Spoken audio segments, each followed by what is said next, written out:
बड़ी खबर सामने आ रही है। ऑस्ट्रेलिया गोलियों से दहल उठा है। यहूदी त्योहार के दौरान हुई फायरिंग, बीच पर बिछी लाशें, मची भगदड़। दोस्तों 14 दिसंबर संडे की शाम लगभग 6:45 पर सिडनी के बोंडाई बीच पर अचानक दो लोगों ने इनोसेंट्स पर गोलीबारी शुरू कर दी। दरअसल सिडनी के बोंडाई बीच पर जोइश लोग हनुक्का सेलिब्रेट कर रहे थे।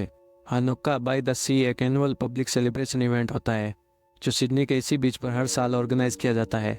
इस फेस्टिवल को फेस्टिवल ऑफ लाइट्स कहा जाता है। इस इवेंट्स का पर्पस होता है कम्युनिटी गैदरिंग, पीस और रिलीजियस फ्रीडम को सेलिब्रेट करना, लेकिन कुछ एक्सट्रीमिस्ट सोच रखने वाले लोगों ने इस सेलिब्रेशन को एक्सेप्ट नहीं किया। अराउंड 6:45 पर दो लोग अचानक बीच पर आए और क्राउड फायरिंग करने लगे, जिससे अभी तक की रिपोर्ट्स के मुताबिक लगभग 15 से 16 लोग मारे जा चुके हैं और 30 से अधिक लोग घायल हैं।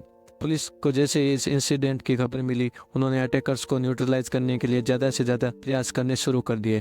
पुलिस एनकाउंटर में एक अटैकर मारा गया और दूसरे को पुलिस ने अरेस्ट कर लिया, जिसकी हालत अभी क्रिटिकल है। पुलिस के अकॉर्डिंग अटैकर्स फादर और सन थे, जिनके नाम अभी पब्लिक नहीं किए गए हैं, लेकिन इनकी फादर की उम्र 50 साल और सन की उम्र 24 साल थी। पुलिस एनकाउंटर में फादर को न्यूट्रलाइज कर दिया गया है।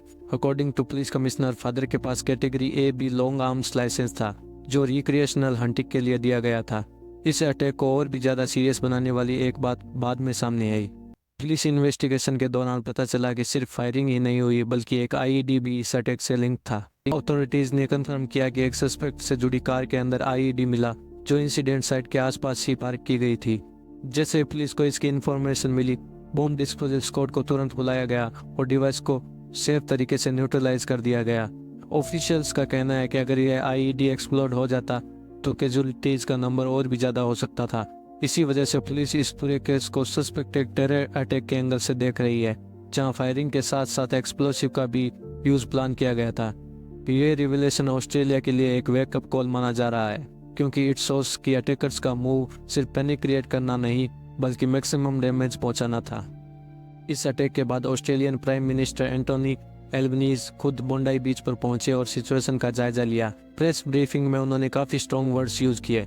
PM एल्बनीज ने कहा, यह ऑस्ट्रेलिया के लिए एक बहुत ही डार्क डे है। जो दिन रोशनी और उम्मीद का होना चाहिए था, वही दिन नफरत और वायलेंस में बदल दिया गया। उन्होंने इस इंसिडेंट को एक्ट ऑफ प्योर एविल बताया और क्लियर कहा कि यह एक टेरर अटैक था, जिसमें ज्यूइश कम्युनिटी को जानबूझकर टारगेट किया गया। प्राइम मिनिस्टर ने यह भी कहा, गवर्नमेंट विक्टिम और उनकी फैमिलीज के साथ खड़ी है, चाहे फैमिलीज ऑस्ट्रेलिया में हो या ओवरसीज। सपोर्ट और फ्यूनरल असिस्टेंट दी जाएगी और इस अटैक के बाद नेशनल लेवल पर गन लॉज और सिक्योरिटी रिव्यू किया जाएगा।